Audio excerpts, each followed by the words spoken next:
জাতীয় ভলিবল প্রতিযোগিতায় পুলিশ নারী ভলিবল দল চ্যাম্পিয়ন। জাতীয় ভলিবল প্রতিযোগিতায় নারী বিভাগে বাংলাদেশ পুলিশ নারী ভলিবল দল চ্যাম্পিয়ন হওয়ার গৌরব অর্জন করেছে। চূড়ান্ত প্রতিযোগিতায় বাংলাদেশ পুলিশ নারী ভলিবল দল বাংলাদেশ আনসারকে ৩-০ সেটে হারিয়ে প্রথমবারের মতো চ্যাম্পিয়ন হয়েছে। প্রতিযোগিতায় ৮টি নারী ভলিবল দল অংশগ্রহণ করেছেন।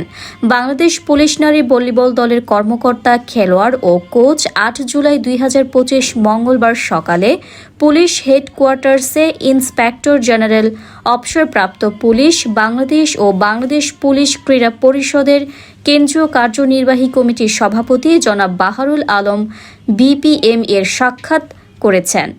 আইজিপি পুলিশ নারী ভলিবল দলের কৃতিত্বপূর্ণ অর্জনের জন্য বাংলাদেশ পুলিশ ভলিবল ক্লাবের কর্মকর্তা, খেলোয়াড় ও কোচ সহ সংশ্লিষ্ট সকলকে অভিনন্দন জানান। তিনি নিয়মিত চর্চা এবং অনুশীলনের মাধ্যমে সাফল্যের এই ধারাবাহিকতা আগামীতেও অব্যাহত রাখার জন্য সংশ্লিষ্ট সকলের প্রতি আহ্বান জানান।